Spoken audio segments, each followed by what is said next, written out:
트럼프 미국 대통령이 미국에서 수입하는 모든 철강과 알루미늄에 대해 25% 관세를 부과할 것과 함께 상호 관세 시행을 예고했습니다.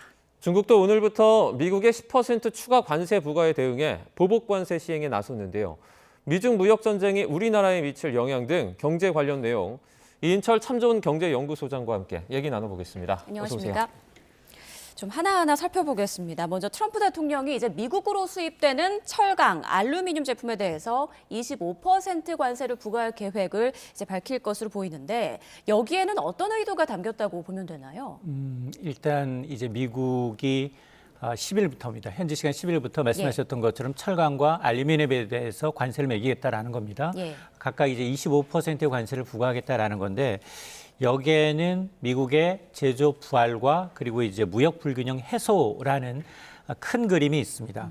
이게 국가 안보나 이제 어떤 경제적 자립을 이유로 미국은 무역확장법 232조를 활용할 수 있는데 특정 수입품에 대해서 규제를 강화하겠다라는 법조항입니다. 특히 이제 이 US 스틸, 미국의 대표적인 이제 철강 업체인데 이 경쟁력 강화를 목표로 하고 있는데 그러다 보니까 232조를 다시 꺼내 들었다라는 건 미국을 상대로 해서 이득을 보는 모든 업종, 모든 국가에 대해서 미국이 관세를 부과할 수 있음을 예고하는 대목입니다. 네, 미국의 관세 부과가 이제 우리나라 철강 그리고 알루미늄 시장에 어떤 영향을 줄지가 가장 중요할 것 같은데 악영향을 많이 줄까요? 트럼프 행정부, 일기 행정부에서도 똑같은 정책을 반복하고 있습니다. 네. 일기 때도 당시에는 철강은 25%, 알루미늄은 10%의 관세를 부과했어요. 그리고 난 다음 후 협상을 통해서 관세 부과한 이후에 캐나다, 멕시코, 유럽연합에 대해선 면세 할당량을 부여해서 이 할당량까지는 이제 무관세로 수출해도 좋다. 네. 할당량을 부과했고 당시 우리나라도 미국과의 협상을 통해서 철강 관세를 면제받는 대신에 쿼터제, 수출 물량을 제한하는 쿼터제를 이제 수용한 바가 있는데 문제는 이번에는 알루미늄까지도 모두 25% 관세를 높였고 우리나라가 철강과 알루미늄의 대미 수출 비중이 워낙 높습니다. 네. 철강 같은 경우에는 지금 지난해 기준 철강 전체 수출에서 미국 비중이 13%.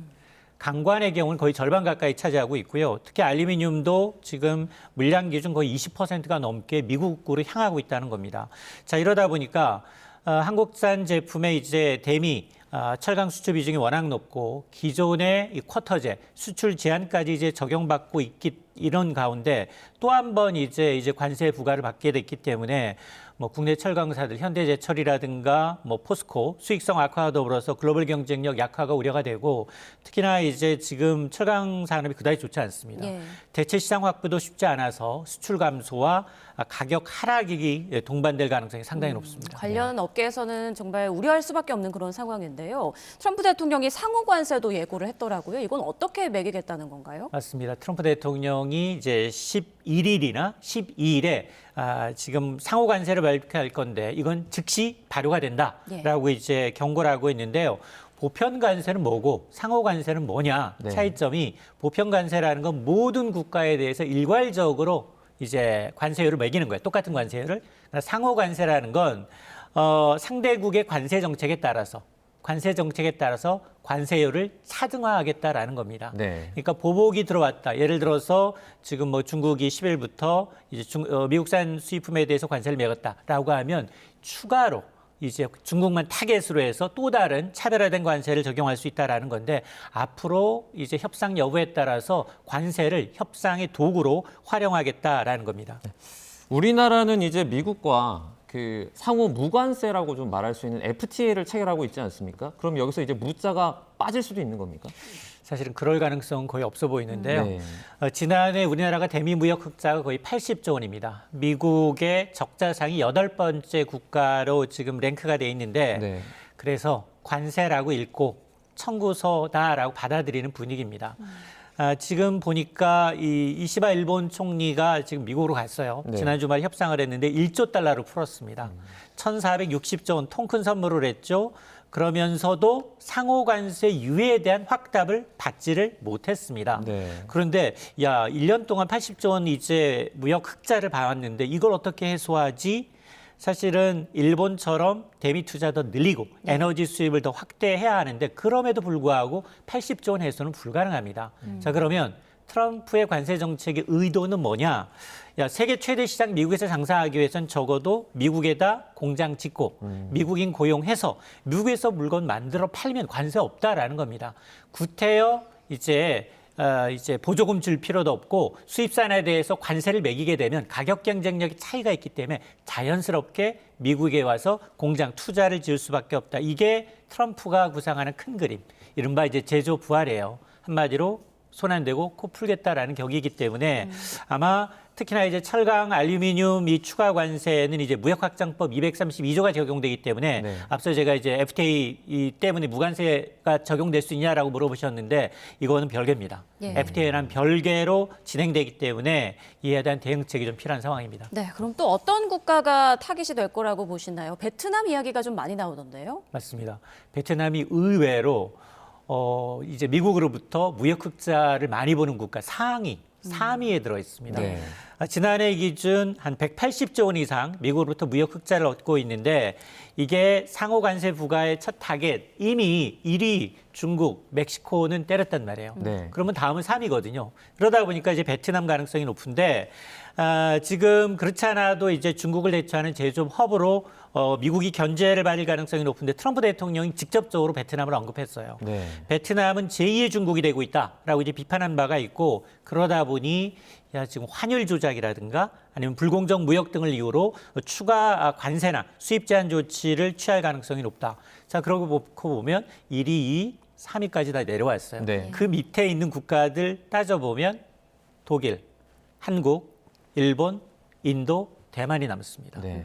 자, 그러다 보니까 대미 흑자가 높은 국가일수록 이제 한마디로 이제 청구서가 좀 낮아질 가능성이 상당히 좀 높아졌습니다. 네. 베트남을 놓고 제2의 중국이 되고 있다 이런 말까지 했는데 베트남이 만약에 타깃이 될 경우에 우리나라 기업들도 베트남에 많이 진출해 있지 않습니까? 맞습니다. 우리에 대한 어떤 타격도 예상이 되죠. 아마 베트남 여행 가시면은 아마 삼성전자가 거기에서 차지하는 비율이 워낙 높습니다. 네. 거기 이제 스마트폰 단말기 공장부터 시작을 해서 아마 굉장히 자부심을 느낄 정도로 베트남인들이 취업하고 싶은 직장 1위가 한국 기업이에요. 네. 그럴 정도로 지금 트럼프의 상호관세 타깃이 우리나라 삼성전자, LG전자가 버티고 있는 베트남 생산기지를 이제 타겟으로 할 경우 우리 기업들은 상당히 타격을 받을 수밖에 없습니다. 지금 중국을 피해서 베트남을 생산 허브로, 글로벌 생산 허브로 활용하면서 베트남에서 만들어진 상당수의 가전제품이 지금 미국으로 수출되고 있는 상황이거든요. 그러다 보니까 베트남산 제품에 대해서 미국이 관세를 높일 경우 한국 기업들의 대미 이제 수출 비용이 더 늘어나고요. 또 베트남 내 생산과 투자를 좀 전략적으로 좀 조정해야 되기 때문에 이건 쉽지 않은 문제거든요. 예. 그동안 이 중국을 피해서 상당히 베트남, 인도 등지로 옮겼는데 그걸 또 다시 옮겨야 되는 상황이기 때문에 상당히 좀 우리 기업들이 대응 전략 마련이 좀 절실한 상황입니다. 네, 그렇다면 미국이 한미 FTA 재협상을 요구하거나 비관세 장벽 개편을 압박할 가능성은 좀 어떻게 보세요? 이미 상당히 좀 높다라고 저는 보는데요. 무역 적자 축소와 더불어서 이제 아메리칸 퍼스트 정책을 이제 내세워서 기존의 협정은 불공정하다. 우리가 이제 1기에도 경험을 했어요. 1기에도 이제 나프타라는 북미 자유무역 협정이 미국, 멕시코, 캐나다 협정으로 바뀌었고요. 우리도 마찬가지입니다. 우리도 1기 때 이제 철강, 자동차 부분을 상당 부분 양보를 했는데 특히나 우리나라가 이제 대미 무역 흑자 8위다라는 점을 들어서 앞으로 더 많은 업종 자동차, 배터리, 반도체 우리가 주력으로 하는 핵심 산업으로 추가 양보를 요구할 가능성이 크다라는 거고 그럼 무역 부분만 그러냐? 그렇지 않다는 거예요. 네. 특히나 이제 더 무서운 건 관세가 아니라 이 비관세 장벽이에요. 원천 기술 갖고 있다. 기술 규제, 환경 규제, 또 노동 기준 강화 이런 이제 이 비관세 장벽을 통해서 한국 기업을 압박할 가능성도 배제할 수 없는 상황입니다. 네.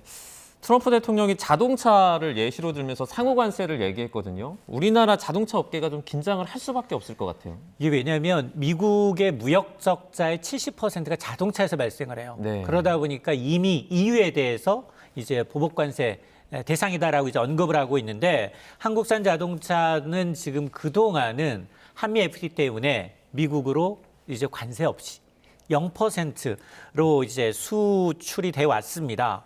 그리고 이제 현재 이제 미국에서 수입산 자동차에 대한 관세는 한 2.5% 부과를 하고 있고, 그리고 이제 이 상업용 트럭 상용차의 경우에는 한 25% 높은 관세를 부과하고 있는데, 근데 이기행 정부에서도 국가 안보를 이유로 근거로 관세 인상을 시도할 가능성이 상당히 크다라는 거고요. 뭐 직간접적으로 지금 자동차를 보호하기 위해서 미국 내 자국 자동차 산업 보호를 명분으로 해서 사실은 이제 이 화석 연료 회기를 얘기했기 때문에 한국산 전기차, 예. 이 배터리에 대한 차별 규제를 좀 강화한다든가 이미 바이든 행정부에서 약속했던 이 보조금을 지급해서 좀 배제하는 방식으로 압박할 가능성이 높아 보입니다. 네, 우리나라 자동차 업계에서도 지금 대응 시나리오를 짜고 있는 것으로 전해지는데, 자, 또 중국이 오늘부터 미국의 보복 관세 부과를 시작하지 않았습니까? 세계 경제에 미칠 영향은 좀 어떻게 보고 계십니까? 그렇습니다. 사실 트럼프가 이제 이 한 달 정도 멕시코와 캐나다산에 대해서는 관세 부과를 유예했는데 만만하게 본 거예요. 이 캐나다 부근은 미국의 51번째 주가 되든가 앞으로 이제 멕시코만은 미국만으로 부르겠다라고 얘기를 하면서 흔들렸어요, 멘탈이. 그러다 보니까 여러 가지 조치를 내놓으면서 한 달 유예를 받았는데 역시 중국은 꼼짝 하지 않고 있습니다. 10일부터입니다. 오늘부터 미국산 석탄이나 LNG에 대해서는 15%를, 그리고 이제 원유, 농기계, 대형 자동차에 대해서는 10% 추가 관세를 이제 부과한다라고 밝혔는데요. 네. 이는 지난 4일이었습니다. 미국 행정부가 이제 중국산 제품에 대해서 10% 추가 관세를 강화한 것에 대한 즉각적인 맞대응 조치이고, 중국은 이외에도 지금 뭐 구글에 대해서 반독점 조사를 시작한다든가 탱스턴과 같은 핵심 광물 자원에 대해서는 대중국 수출을 통제한다든가 여러 가지 조치를 시행을 하고 있는데, 근데 반응도 그래요. 네. 트럼프 대통령이 시진핑과의 통화를 서두르지 않겠다거든요. 네. 서두르겠다라고 얘기해야지 물밑 협상이 빠르게 진행돼서 한 달 유예든 아니면 서로 뭔가 이제 기브앤테이크가 좀 있어야 되는데, 그게 서두르지 않겠다라고 했다는 의미는 일기 때 이미 경험했기 때문에 미중 간 합의가 쉽지 않을 것임을 예고하는 대목입니다. 네, 알겠습니다. 여기까지 듣도록 하겠습니다. 미중 무역 전쟁이 우리나라에 미칠 영향 등 함께 살펴봤습니다. 이인철 소장과 함께했습니다. 고맙습니다.